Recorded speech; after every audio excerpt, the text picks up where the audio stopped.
langsung diamankan sebelum terjadi ledakan, Pak. Baru 2 jam setelahnya baru bisa ditangkap. Demikian.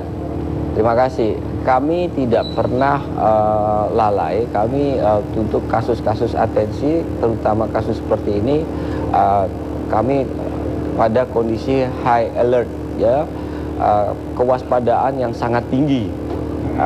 Walaupun kita sudah mengetahui yang bersangkutan dalam radar kami, problem yang harus diungkapkan kepada publik adalah bahwa apakah yang bersangkutan bekerja sendiri atau bekerja dengan orang lain. Kalau kita tangkap segera yang bersangkutan sebelumnya tanpa alat bukti yang cukup dan tidak mempunyai gambaran terhadap para pelaku, maka nanti jaringannya akan putus sampai kami kemudian meyakini bahwa yang bersangkutan adalah yang seperti dikatakan Bapak Kapolda sebagai lone wolf, serigala yang berjalan sendiri. Ini adalah orang-orang yang mencoba melakukan tindakan-tindakan teror, melatih dirinya sendiri, memiliki kemampuan sendiri untuk melakukan teror, tapi dia tidak berafiliasi kepada siapapun. Dan ini hal yang sangat sensitif yang tidak bisa semudah yang dibayangkan publik. Kenapa orang ini tidak ditangkap segera? Karena ada cara-cara bertindak dari kepolisian yang harus hati-hati dan tidak memutus rantai dari jaringan pelaku. Dari kita bisa saja begitu ada kejadian menangkap orang, tapi kalau ternyata orang itu dari hasil interview dan interogasi kita ternyata mentok sementara ada jaringan pelaku lain, itu kan lebih membahayakan. Faktanya demikian. Jadi kami tidak pernah lalai dalam hal ini. Maksud kami gini, Pak. Namun kami bertindak sangat hati-hati. Kami mengerti itu prosesnya, tapi dikatakan lalai artinya sudah dalam radar.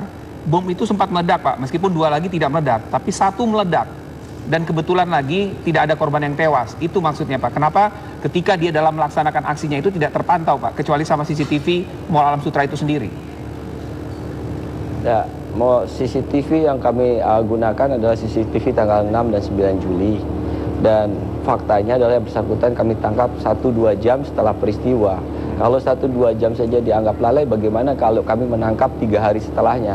Jadi kami sudah berupaya maksimal dan memang pada saat itu anggota sudah tersebar di sekitar lokasi dan tempat-tempat yang dicurigai akan dipasang sudah dijaga anggota sehingga yang bersangkutan hanya bisa memasang di tempat yang sangat tersembunyi, kantin, di toilet, kantin bawah yang tidak ada pengunjung. Yang pengunjungnya adalah kelas bukan pengunjung mall tapi pengunjung karyawan lain.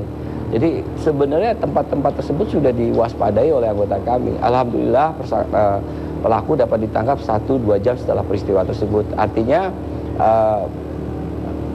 Anda kalau dibalik pernyataan Anda bahwa bagaimana kalau kami menangkap 5 hari kemudian, pasti Anda juga tidak melakukan apresiasi, mengapresiasi apa yang dilakukan kinerja anggota. 1-2 jam itu luar biasa. Ini adalah penangkapan teroris tercepat di dunia 1-2 jam setelah peristiwa peledakan. Demikian. Baik, Pak Krisna nanti dilanjutkan kembali, Pak. Kita harus jeda terlebih dahulu. Kami akan kembali dengan perbincangan ini sesaat lagi.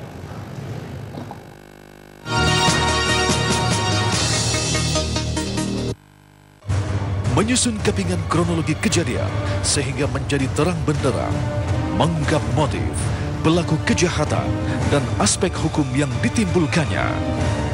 Telusur di TV One memang beda. Mengungkap fakta yang tersembunyi dari tindak kejahatan, menggali alibi, membongkar modus operasi yang membuat fakta tak lagi samar. Menyingkap tabir di TV One memang beda. Kita akan melanjutkan perbincangan, bergabung kembali dengan Kombes Krisna Murty. Pak Krisna, ya Pak Krisna, pelaku ini kabarnya memang melakukan aksinya karena motif pemerasan. Ada informasi kemudian yang berkembang bahwa beberapa kali sebelum ledakan sebelumnya terjadi, pihak mall ini kabarnya sempat memberikan uang kepada pelaku. Ini bisa dikonfirmasi barangkali Pak Krisna? Ya, betul. Sejak peristiwa penemuan bahan peledak yang pada tanggal 6 Juli, pihak Mall Alam Sutera sudah berkoordinasi dengan pertama Polresta Tangerang dan lanjut pada peristiwa seterusnya berkoordinasi dengan kami dan Densus 88.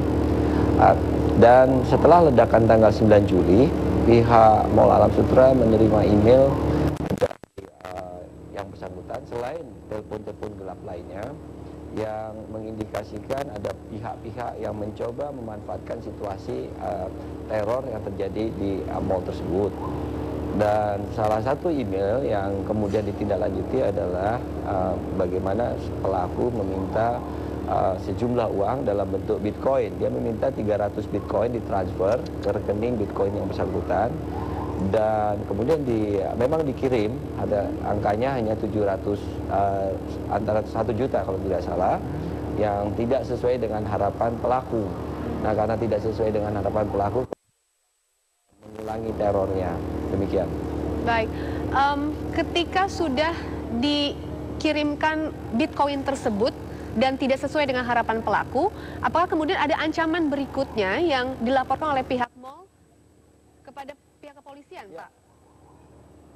Ada 2 kali email dan itu sudah ditindaklanjuti oleh kami, dan itu salah satu informasi penting yang kemudian menjadi bahan penyelidikan dari tim Densus 88 dan Polda Metro Jaya. Ya. Pak Krisna, yang menarik dari pelaku peledakan bom di Mall Alam Sutra ini bukan yang pertama, dan kemudian diketahui ternyata si pelaku ini adalah tunggal, tidak ada hubungannya dengan jaringan teroris. Nah, bagaimana nih pihak kepolisian, Pak, bisa mengantisipasi orang-orang seperti Leopard ini, Pak, yang katanya belajar cuma dari YouTube, kemudian dia karena motif ekonomi, ini justru agak berbahaya, Pak, bagi masyarakat. Tiba-tiba ada orang sakit hati bikin bom. Bagaimana ini, Pak Krisna? Nah, yang penting begini, bahwa niat seseorang itu kan tidak bisa dicegah ya. Preemptif upaya menghilangkan niat apapun yang dilakukan alim ulama, orang tua, nasihat, itu akhirnya kembali kepada diri sendiri. Ya. Nah, yang kemudian bisa dicegah adalah bagaimana kita mengurangi kesempatan, dan ada lagi yang harus diperhatikan, bagaimana mengurangi, menghilangkan cara dia melarikan diri. Jadi upaya-upaya para pelaku melarikan diri itu harus bisa diantisipasi. CCTV ini adalah salah satu yang sangat penting dalam hal ini terhadap bangunan termasuk mall. Dan selanjutnya publikasi yang dilakukan oleh media seperti yang sekarang dilakukan oleh TV One, bahwa terhadap pelaku akan dilakukan upaya penegakan hukum yang tegas, karena negara harus hadir terhadap peristiwa seperti ini, dan nanti kita harus kawal agar hukumannya juga keras. Hukuman keras terhadap yang bersangkutan bukan karena kita tidak kasihan terhadap yang bersangkutan, tapi lebih kepada bagaimana efek deteren, efek cegah terhadap calon-calon pelaku lain. Kalau mereka melihat terhadap teror, telepon gelap, SMS gelap, bahkan sampai terjadi aksi peledakan seperti ini mendapatkan hukuman yang ringan, maka nanti terhadap calon-calon pelaku lainnya mengatakan, mudah saja saya melakukan, paling saya ditangkap hanya kena 2-3 tahun. Dan karena itu terhadap penanganan pelaku LU ini diserahkan kepada Densus 88, yang bersangkutan dikenakan Undang-Undang Terorisme dengan ancaman seumur hidup, bahkan bisa hukuman mati. Namun keputusan akhir nanti tergantung kepada pembuktian di sidang peradilan pidana dan keputusan hakim berdasarkan keyakinan yang hakim atas alat-alat bukti yang dimiliki oleh para penyidik, dalam hal ini penyidik Polri. Ya, Pak Krisna, kalau memang beraksi sendirian, pihak keluarga barangkali yang tinggal bersama juga sama sekali tidak mengetahui ketika pelaku ini membuat bom di rumah? Pada saat kami melakukan penggerebekan dan penggeledahan di rumah yang bersangkutan, istri dan orang tua yang istri serta ada anak kecil di situ, mereka pun kaget. Mereka tidak tahu apa yang dilakukan oleh pelaku, dan kemudian orang tua pelaku juga kami sempat ketemu selain mertua pelaku. Yang bersangkutan juga kaget, tidak tahu apa yang dilakukan pelaku, dan ketika kami interogasi pelaku, yang bersangkutan selalu melakukan aksinya ketika merangkai bahan peledak itu di rumah di atas jam 12 malam ketika keluarga sedang tidur. Demikian. Baik, terima kasih Pak Krisna Murti, Dirkrim Polda Metro Jaya. Selamat malam. Selamat malam. Selamat. Ya, dan pemirsa Kabar Petang masih akan kembali dengan sejumlah informasi lainnya usai jeda berikut. Tetaplah bersama kami.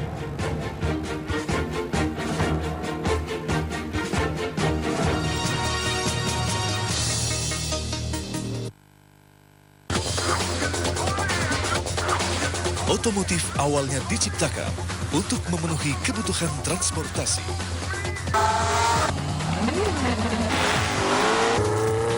Namun dinamika zaman menjadikannya objek gaya hidup, komoditas, maupun hobi dan komunitas. Karena Auto One adalah program otomotif paling atraktif yang pernah ada. Saksikan Auto One di TV One, memang beda.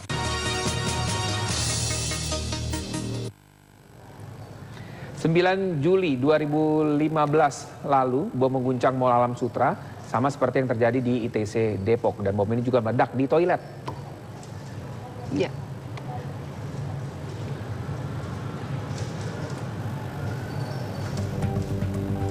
Dan ini bisa kita lihat ya, dampak dari ledakan yang terjadi tanggal 9 Juli 2015 lalu. Ya, di mana ruang toilet pria rusak parah, kemudian kaca pembatas ruang dan pintu kaca toilet juga pecah. Sesaat setelah ledakan muncul kepulan asap. Dan usai terjadinya ledakan, sejumlah personil dan gegana polisi kemudian menyisir lokasi ledakan bom yang berada di dekat sebuah kafe. Tidak ada korban dalam peristiwa itu, namun sejumlah penyewa atau tenan tetap beroperasi seperti biasa.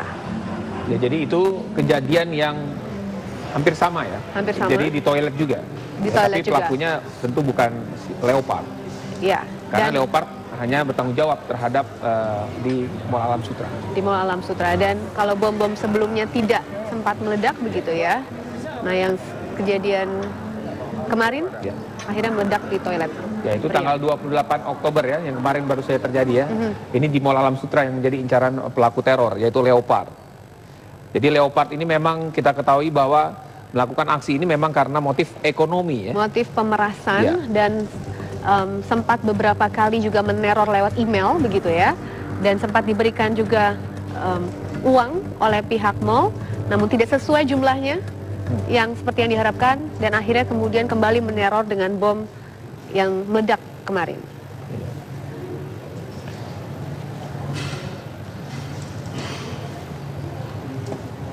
Jadi kalau kita lihat ya, Leopard ini justru tidak kapok ya, ketika sudah tidak dapat uang, justru dia makin memicu lagi. Iya. Dia masih nekat lagi, minta teror lagi, blackmail lagi. Nah, itu dia, blackmail itu kemudian yang memancing dia untuk melakukan aksinya, membuat rakitan bom di rumahnya, kemudian diledakkan 28 Oktober kemarin di Mall Alam Sutra. Dan ini tentunya bagi para pelaku teror ya, jangan sampai melakukan, karena tadi ya, peringatan tadi Dirkrim bahwa ini hukumannya akan berat. Undang-undang terorisme Undang-undang maksudnya. terorisme masuknya, bisa seumur hidup. Seumur hidup, walaupun memang melakukannya seperti lone wolf. Yes, sendirian. Sendirian. Mereka, ya. Gitu ya. Jadi sekali lagi warning ya, mudah-mudahan ini terakhir kali, tidak ada lagi aksi teror di negeri kita ya. Ya, kita akan melihat kembali ini apa yang terjadi kemarin pada 28 Oktober yang lalu. Di Alam Sutra menjadi incaran pelaku. Nah, ini adalah lokasi sesaat setelah ledakan terjadi begitu ya.